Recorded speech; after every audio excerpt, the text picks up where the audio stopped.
जो बच्चे पीडब्ल्यू के ऑनलाइन बैच से आईआईटी की तैयारी करते हैं या नीट की तैयारी करते हैं, उनको बैच के कंटेंट बहुत अच्छा लगता है, पढ़ाई बहुत अच्छी होती है, डीपीपी बहुत अच्छी मिलती है, प्रैक्टिस बहुत अच्छी होती है और बच्चे वहां से सिलेक्शन लेके जाते हैं। पर अगर एक इंप्रूवमेंट, जब भी मैंने बच्चों से पूछा है कि बैच के अंदर क्या होना चाहिए, एक प्रॉब्लम बैच के अंदर सबसे बड़ी क्या है, तो वो बच्चों का जो कंसर्न है, उस कंसर्न को सॉल्व करने के लिए आज मैं यहां पे आया हूं। जो एक प्रॉब्लम है, जो ऑनलाइन बैच के साथ हमेशा एक बड़ी प्रॉब्लम एसोसिएटेड है। सब कुछ अच्छा ऑनलाइन बैच में, टीचर बहुत अच्छे हैं, कंटेंट बहुत अच्छा है, लेक्चर्स बहुत अच्छे से आते हैं, टाइमली आते हैं, ऐसी कोई प्रॉब्लम नहीं है, सिलेबस टाइम पे खत्म होता है, डीपीपीज मिलती हैं, एक्स्ट्रा मटेरियल प्रैक्टिस के लिए मिलता है, डाउट सॉल्व हो जाती है, सब कुछ है। पर फिर भी सिलेक्शन के लिए एक बहुत इंपॉर्टेंट चीज की उसमें कमी है। वो कमी ऐसे समझ में आती है जब बहुत से बच्चों से पूछो कि तुम्हारा इस बार नीट में सिलेक्शन क्यों नहीं हुआ, तो वो ये कहता है कि सर मेरी तैयारी बहुत अच्छी थी, मैंने रिवाइज भी बहुत अच्छे से किया था, पर एग्जाम हॉल में जाके अचानक से वो एग्जाम हॉल का प्रेशर मैं झेल नहीं पाया, या एग्जाम हॉल में गया तो मुझे वो अचानक से एक एलियन एनवायरनमेंट लगा, एक ऐसा एनवायरनमेंट जो मैंने पहले कभी नहीं देखा था। अचानक से वहां पे ऐसा होता है कि ओएमआर भरो, अपना नाम भरो, पिताजी का नाम भरो, डेट ऑफ बर्थ भरो, और वो जो प्रेशर हो जाता है क्लास के अंदर कि मुझे प्यास लग रही है तो पानी मिला कि नहीं, बॉटल है कि नहीं, वो जो एग्जाम हॉल का एक्सपीरियंस है वो मेरी जिंदगी में सर था ही नहीं। मैं तो साल भर बैठ के अपने घर पे टेबल चेयर लगा के किसी तरह से लेक्चर से ऑनलाइन पढ़ता था, प्रैक्टिस करता था, रिवीजन करता था और टेस्ट भी देता था बैच के अंदर। पर वो एग्जाम सेंटर के अंदर जाके टेस्ट देना, वो जो एग्जाम हॉल के बाहर या सेंटर तक पहुंचना कि घर से कितनी बजे निकले कि सेंटर टाइम पे पहुंचे, रास्ते में उस प्रेशर को हैंडल करना, सेंटर के बाहर जाके अपना रोल नंबर सर्च करना कि मैं किस रूम में बैठा हूं, उस रूम में जाके अपनी चेयर को ढूंढना कि मेरी चेयर कहां पे है, उस टाइम पे वो जो नर्वसनेस होती थी, क्या कपड़ा पहनना है, कौन सा पेन लेके जाना है, कैसे ओएमआर भरना है, पूरा बबल भरना है, आधा भर के छोड़ सकते हैं, पहले क्वेश्चन सॉल्व करें फिर बबल भरें, या साथ साथ क्वेश्चन सॉल्व करते रहें और बबल साथ साथ भरते रहें, किस तरह से क्लास में बैठना है, ये सारी परेशानी बच्चे के लिए एक बहुत बड़ी परेशानी थी। क्योंकि वो अपनी जिंदगी का पहला नीट का एग्जाम नीट के एग्जाम के दिन ही देता था, वो अपनी जिंदगी का पहला आईआईटी का एग्जाम आईआईटी के एग्जाम के दिन ही देता था। तैयारी तो बहुत बढ़िया होती है, पर एग्जाम हॉल का जो प्रेशर था, जो एग्जाम के दिन का सिनेरियो था, वो लाइफ में पहले कभी हुआ ही नहीं।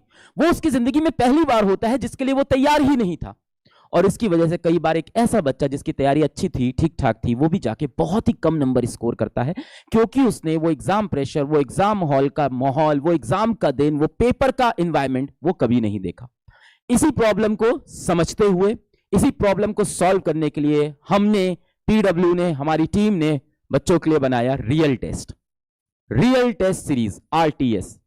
रियल टेस्ट क्या है?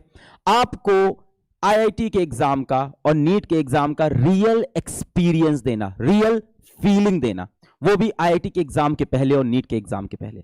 अगर साल भर आपकी आदत बन जाए कि आप सुबह 5 बजे उठ के अपने घर से बस पकड़ के या पापा की स्कूटर पे पीछे बैठ के टेस्ट सेंटर पे जाओ, टेस्ट सेंटर पे जाके बाहर जाके आप देखो आपका नाम कहां पे है, अंदर जाके क्लासरूम में सेटल हो, ओएमआर पे अपना नाम, पिताजी का नाम, डेट ऑफ बर्थ, शीट, ये सारी चीजें भरो और फिर एग्जाम के एनवायरनमेंट में, जैसा नीट का एग्जाम होगा, जैसा आईआईटी का एग्जाम होगा, उस एनवायरनमेंट में अपना पेपर दो, तो डेफिनेटली आपको एक एज मिलेगा उन बच्चों पे जो पहली बार जाके सीधा आईआईटी का या नीट का एग्जाम लिखते हैं। इसीलिए हमने बनाया रियल टेस्ट। इसका नाम भी क्या है? रियल है।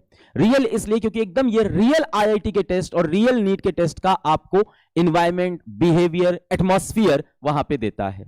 लास्ट ईयर ये विजन लेके पंकज सर मेरे पास आए और एक बहुत ही बेहतरीन आइडिया था। सर ने जैसे ही आइडिया मुझे सुनाया, मुझे बहुत पसंद आया। मैंने कहा अपने बच्चों के लिए बहुत ही बेहतरीन चीज सर सोची है ये, और इसको हम जरूर से इंप्लीमेंट करते हैं। और पिछले साल हमने पहली बार निकाला real test series. Real test series पिछली बार भारत के बहुत सारे शहरों में गया, बच्चे एग्जाम सेंटर पे आते थे, एकदम नीट के फॉर्मेट में अपना पेपर लिखते थे, आईआईटी के फॉर्मेट में कंप्यूटर पे जाके अपना पेपर सॉल्व करते थे, और बच्चों ने बताया कि ये एक्सपीरियंस उन्हें बहुत हेल्प किया। ऐसे कुछ बच्चे जो रियल टेस्ट देते थे और एग्जाम में सेलेक्ट हो गए, आईआईटी में सेलेक्ट हुए, नीट में सेलेक्ट हुए, ऐसे कुछ बच्चों को आज हमने यहाँ बुलाया। सारे बच्चों को नहीं बुला पाए, ऐसे कुछ बच्चे आज यहाँ स्टेज पे मौजूद हैं, तो उन बच्चों से हम बातें करना चाहेंगे। तो सबसे पहले मैं बात कर लेता हूँ, हाँ किससे बात करें? आपसे बात करते हैं। क्या नाम है आपका? आ जाइए, आगे आ जाइए। क्या नाम है आपका? नमस्ते। मेरा नाम अंकित यादव है। हाँ। मेरा इससे प्रीवियस अटेम्प्ट में 65,000 रैंक थी। 65,000 रैंक? जी सर। उसमें मेरी एक सबसे बड़ी दिक्कत ये थी कि जैसा आपने पॉइंट बताया, मैं पढ़ता था, ओनली एनसीईआरटी पढ़ता था और मैंने एक भी टेस्ट नहीं दिए थे। लेकिन मैं ऑनलाइन टेस्ट देता था तो उसमें मेरा स्कोर 670 प्लस होता था। तो मेरे जो भी आगे पीछे सीनियर होते थे वो कहते थे कि ऑनलाइन तो अच्छा है, आप ऑफलाइन टेस्ट भी दो। लेकिन मैंने उन सबको इग्नोर करा। मैं कहा ऑनलाइन अच्छा आ रहा है तो ऑफलाइन क्यों देना।